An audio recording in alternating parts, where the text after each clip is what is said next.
This is the story of a doll that never moved. At least, not when anyone was looking. When my Aunt Clara passed, nobody wanted her old house. It sat at the end of Maple Street like it had been forgotten on purpose. Dust in the windows, paint peeling, wind chimes that rang even when the air was still. My mom volunteered to clean it out. That's how the doll came home with us. It wasn't even creepy at first. Just old porcelain face, soft cloth body, faded yellow dress that might have once been white, brown yarn hair braided neatly down the back. Its name was stitched onto the collar in careful cursive. Lila Mom said it used to belong to Aunt Clara's daughter, who died when she was little. Nobody in the family talked about it much. One of those things people swallow instead of say out loud. My little sister Ava found it in the donation pile. "Can I keep her?" she asked. Mom hesitated, just for a second. Then she smiled that tight smile adults use when they're pretending something feels normal. "Sure, honey." That was the first mistake. At first, Leela just sat on Ava's bed every night, perfectly propped against the pillow. Ava started talking to her. That wasn't weird. She was 6. Kids talked to stuffed animals, action figures, imaginary dragons. It's whatever. But Ava didn't just talk. She listened, like she was waiting for answers. One night, I walked past her room and heard whispering. I leaned closer. "I won't," Ava said softly. "I promise." There was a long pause. Then she giggled. When I stepped inside, the room was quiet. Lila sat on the pillow. Ava was lying down, staring at the ceiling. "Who were you talking to?" I asked. She blinked at me slowly. You know, I didn't like the way she said it. The first time the doll moved, I blamed myself. Ava had left Lila on the floor by her toy chest. I remember it clearly, because I almost stepped on it. Later that night, when Mom tucked Ava in, Leela was back on the pillow. "Did you put it back?" Mom asked me. "No, you must have." I hadn't, but whatever. Maybe Ava did, except Ava swore she didn't. And the thing is, she looked confused, not guilty. It started happening every day. Ava would leave Leela somewhere random. On the desk, by the closet, once, face down near the door. And every time we came back into the room, Lila would be sitting upright on the bed, not fallen over, not leaning, sitting, facing the door. Like she was waiting, I checked the house cameras. We had a small one in the hallway outside Ava's room. No one went in, not Mom, not Dad, not Ava, not me. The door never opened. Still, somehow, the doll changed position. Mom said maybe Ava was sleepwalking. Dad laughed it off. "It's just in your heads." But it wasn't just the moving, it was Ava. She stopped sleeping through the night, stopped eating as much. Dark circles formed under her eyes, and she wouldn't go near the closet anymore. "Why?" Mom asked gently one morning. Ava kept her eyes on the floor. "She doesn't like it when I look at the closet." "Who doesn't?" Ava glanced toward the bed. Leela was sitting there. Of course she was. She says that's where it happened. The air in the room fell, heavy.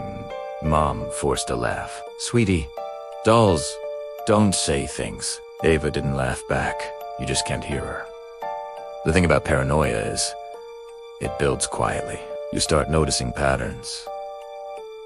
Lila always faced the same direction, toward the door, toward whoever walked in. Her glass eye seemed slightly angled upward, just enough to meet yours. I tested something one afternoon. I moved her myself. I placed her on the dresser, turned her toward the wall, made sure her head was angled away. Then, he left. I waited in the hallway. No one went inside. I counted to 60. Then I opened the door. Lila was on the bed, facing me. I swear my heart actually skipped. I checked the dresser. Empty. I didn't tell anyone. Because what do you say? "Hey!" The doll I started questioning my own memory. Maybe I'd blacked out. Maybe I moved it without thinking. Maybe I was losing it. But that night sealed it. Ava screamed at 2:13. Aim, not a bad dream scream. A terrified scream. Dad rushed in first. I was right behind him. Eva was sitting upright in bed, shaking. Lila was in her lap, tightly held against her chest. I didn't put her there, Eva sobbed. She climbed up. Dad snapped. Enough. That's it. He grabbed the doll. For the first time since this started, I saw fear flicker across his face. Not because it moved, because it felt warm, like it had been sitting in someone's hands. He shoved it into a garbage bag. Tea. Put it in the trunk of his car. No more, he said. Eva cried until she fell asleep. The house felt lighter that night, like something had stepped outside. The next morning, Eva's door was closed. Mom thought she was still asleep. She opened it gently and froze. Lila was back on the bed, sitting upright, facing the door. The garbage bag was gone from the trunk. Dad's car was still locked. He hadn't gone anywhere. The trunk was empty. No bag, no doll, except here it was. Back. Mom didn't scream. She just stood there, like she was trying to convince herself this wasn't happening. Eva sat in the corner of the room, not on the bed, on the floor, staring at the wall beside the closet. She's mad, Eva whispered. Why? Mom asked weakly. Because you tried to take her away. The temperature in the room dropped. I don't care what anyone says. It dropped, and then Eva said something I'll never forget. She says you left her alone. To Mom went pale. Left who alone? Eva's voice shifted slightly. Not deeper. Not demonic. Just older. Clara didn't mean to. She just forgot. The silence after that was suffocating. Clara. And Clara. Her daughter. The one nobody talked about. Mom's hands started shaking. Who told you that? She asked. Eva slowly turned her head toward the bed.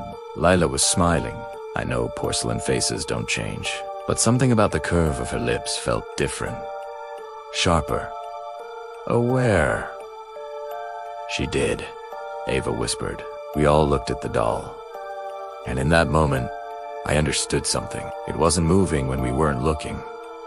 It didn't have to. We were always looking. Always checking.